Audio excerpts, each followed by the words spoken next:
Conductor ಅನ್ನೇ ಬಿಟ್ಟು ಚಾಲಕ ಮುಂದೆ ಪ್ರಯಾಣವನ್ನ ಮಾಡಿರೋ ಘಟನೆ ನಡೆದಿದೆ. ಕುಡಿದ ಅಮಲಿನಲ್ಲಿ ಕಂಡಕ್ಟರ್ ಅನ್ನ ಬಿಟ್ಟು ಹೋಗಿದ್ದಾನೆ ಡ್ರೈವರ್ ಅನ್ನೋ ಮಾಹಿತಿ ಲಭ್ಯವಾಗ್ತಾ ಇದೆ.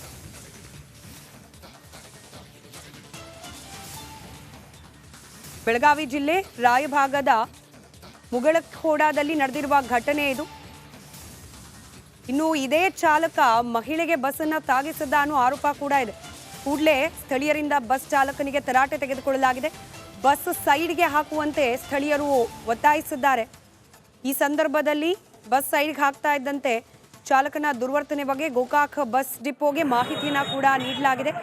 ಬಸ್ ಸೈಡ್ಗೆ ಹಾಕೋದಾಗಿ ಹೇಳಿ ಆತ ಕಂಡಕ್ಟರ್ ಅನ್ನ ಕೂಡ ಅಲ್ಲೇ ಬಿಟ್ಟು ಎಸ್ಕೇಪ್ ಆಗಿದ್ದಾನೆ.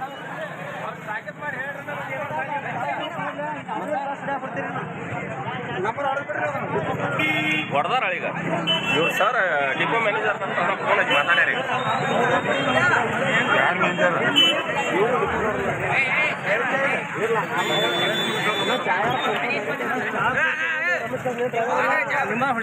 ಗಮನಿಸ್ತಾ ಇದ್ರಿ, ಕುಡಿದಿದ್ದ ಚಾಲಕ ಅನ್ನೋ ಗಂಭೀರ ಆರೋಪ ಇದೆ. ಮಹಿಳೆಯೊಬ್ಬರ ಮೇಲೆ ಬಸ್ ಹತ್ಸೋಕ್ ಹೋಗಿದ್ದಾನೆ. ಆಗ ಸ್ಥಳೀಯರೆಲ್ಲ ಸೇರಿ ಬಸ್ಸನ್ನು ಸೈಡಿಗೆ ಹಾಕು ಅಂತ ಹೇಳಿ ಡಿಮ್ಯಾಂಡ್ ಮಾಡಿದ್ದಾರೆ. ಸೈಡಿಗೆ ನಿಲ್ಲಿಸ್ತೀನಿ ಅಂತ ಹೇಳಿ ಬಸ್ಸನ್ನು ಸೈಡಿಗೆ ನಿಲ್ಲಿಸೋ ನೆಪದಲ್ಲಿ ಆತ ಕಂಡಕ್ಟರ್ ಅನ್ನು ಬಿಟ್ಟು ಎಸ್ಕೇಪ್ ಆಗಿದ್ದಾನೆ ಚಾಲಕ. ಸದ್ಯಕ್ಕೆ ಈತನ ವಿರುದ್ಧವಾಗಿ ಉನ್ನತ ಅಧಿಕಾರಿಗಳಿಗೆ ದೂರನ್ನ ಕೂಡ ನೀಡಲಾಗಿದೆ. ಗೋಕಾಕ್ ಬಸ್ ಡಿಪೋಗೆ ಮಾಹಿತಿಯನ್ನ ಕೂಡ ಈ ಚಾಲಕನ ದುರ್ವರ್ತನೆ ಬಗ್ಗೆ ಮಾಹಿತಿಯನ್ನ ತಿಳಿಸಲಾಗಿದೆ. ಕುಡಿದ ಅಮಲಿನಲ್ಲಿ ಬಸ್ಸನ್ನು ಕೂಡ ಬಿಟ್ಟು ಕಂಡಕ್ಟರ್ ಅನ್ನು ಬಿಟ್ಟು ಎಸ್ಕೇಪ್ ಆಗಿದ್ದಾನೆ ಚಾಲಕ.